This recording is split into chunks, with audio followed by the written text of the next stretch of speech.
while from a US perspective, Norway and Finland are basically the same country, the reality is that Finland has a high performing education system, and Norway performs about the same as the US on tests like PISA.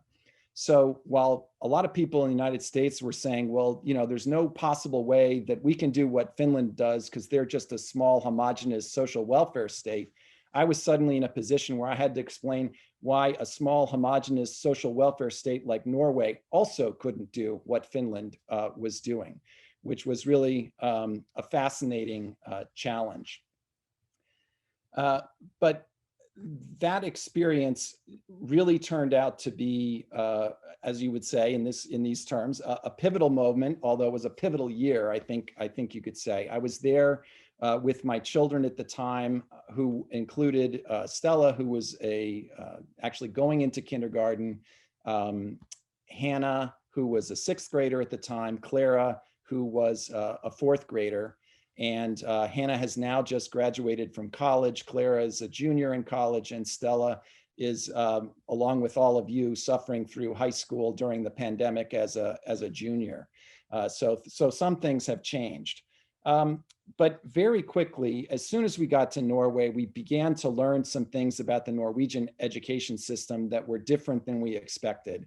And one of those was that, in fact, after waiting for a number of years to get all of our children into school, Stella was just about to start full-day kindergarten, and Karen and I were just ready to crack a bottle of champagne and think about the time we would have to actually get to work, when we discovered that, in fact, Norway doesn't start formal school education until 1st grade. So much for that idea. So we were, again, trying to find childcare for Stella. But that was just one indication that actually formal education and formal schooling in Norway takes much less time than it does in the US. And in fact, we discovered that again, almost the first day when we dropped Hannah and Clara off at their primary school. And about 1:30, that was about 8:30, I guess they started school about 9 a.m. And then about 1:30, Clara called us and said, oh, it's time to come pick me up. School is over. So usually expecting the 8 to 3 or so, span of time, we suddenly discovered that we had to pack our workday at the University of Oslo into a much smaller amount of time. So one thing we discovered was there is this much smaller amount of instructional time. But a second thing that we noticed is that there's in fact much less emphasis on academics, and the curriculum in Norway includes time for things like puppet making, handwork, basket weaving, woodworking, as well as 60 minutes is required every day for students to be outside. And don't forget, that's in the time between 9 o'clock and 1:30. So we're really collapsing that amount of time. And that was, for Clara, that actually translated into her 4th grade teacher, literally in the month of January, once a week for 4 weeks, she took them the entire day cross-country skiing in the woods. So Clara would get on the subway with her skis, get off the subway, not even go into the school, ski off into the woods, ski back, get back on the subway, and go home. So less emphasis on academics. There was also less homework, which kind of went along with that. And about the only amount of homework that the kids had to do were the math worksheets that we tried to force them to do to, quote unquote, keep up with what we thought was happening at home. And I have to say, that was probably the most unpleasant part of the entire Norwegian experience, as those of you who've worked on homework at home with your own kids may have experienced. But finally, it's really interesting that there has been traditionally a very limited focus on testing and assessment, which includes, up until the last 10 years or so, there had been no national testing of any kind. And there's still a regulation in Norway that forbids teachers up until 8th grade from giving their students written marks. So you are required to have a conversation with parents and students about their performance, but you cannot give them an A, a B, or an F. You cannot give them a 100 or a 50 or a 1. That's a very explicit kind of prohibition. So as my wife and I, Karen Hammernes, who's also an educator, and part of the reason we got to Norway, Hammernes, she's her father is Norwegian heritage. But as we were, going through the year in Norway, we started to try to add this up.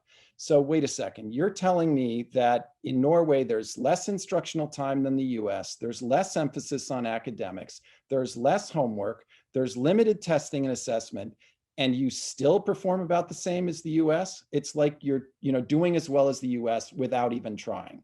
And that's what we told our colleagues who were our Norwegian colleagues, many of whom were legitimately concerned about the performance of the schools. We're like, I mean, how well could you do when you don't even do any of these things? But part of what was interesting about the time in Norway, and those of you who've had opportunities to spend time in other cultures have certainly experienced this, over time, you begin to get some glimpses of why things are the way they are. And two stories, again, really kind of lit that light bulb that helped us understand what was happening with the Norwegian education system. And they were two conversations with two parents who didn't even know each other, but were very similar. One had a daughter who I think was a second grader or third grader, and they were talking about their experience when their daughter they thought was really excelling, and she'd already learned how to read, and she needed to be pushed further. They were concerned she wasn't being challenged in school. But an alternate parent that we talked to had kind of the opposite problem. I think they had a daughter in third grade, and they were concerned that she wasn't learning to read, and so needed some extra help. These two people who didn't even know each other told us these stories independently, said they went to the child's teacher, told them the problem, and each teacher came back with the same response, which was, don't worry about it, they'll take care of it in high school. And that's the way the system is designed. It's designed to take care of it in high school. That's where the focus is on academics. And Norway has made an explicit commitment to make primary school in particular, up until around 8th grade, especially, as a foundation and a focus on equity, on the development of the whole child, on a development of a sense of nationhood and of being a Norwegian. And so from that perspective, the Norwegian system is not designed to do well on PISA.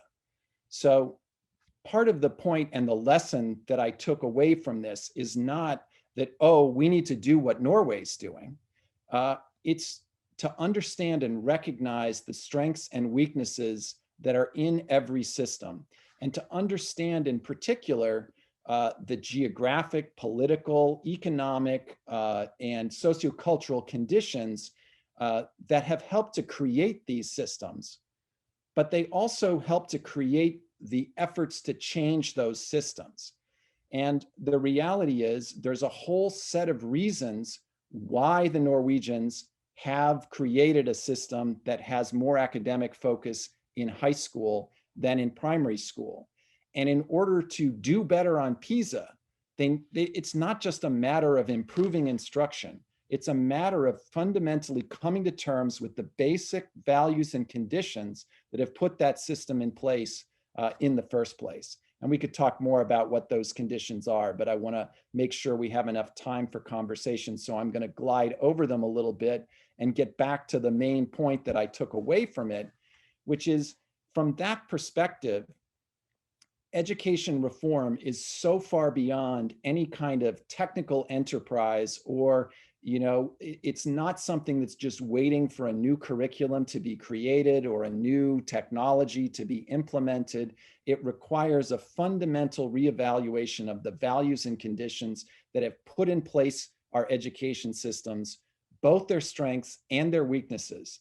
And it's not so much the system that has to change as it is our understanding, our beliefs that we have to change as well. So if we're really trying to change systems by relying on the same values and beliefs with many of the same conditions that established the conventional school system in the first place, what's actually going to change? And so in the US, one perfect example of that is we have a system where some individuals can succeed. It's based on sorting. It's highly inequitable. It has institutionalized and systemic racism at its roots. And yet, one of our, or some of our primary ways we see of improving that system is by appealing to accountability, rewards for performance, focusing on individuals in ways that often exacerbate or reinforce those inequities and that individual focus.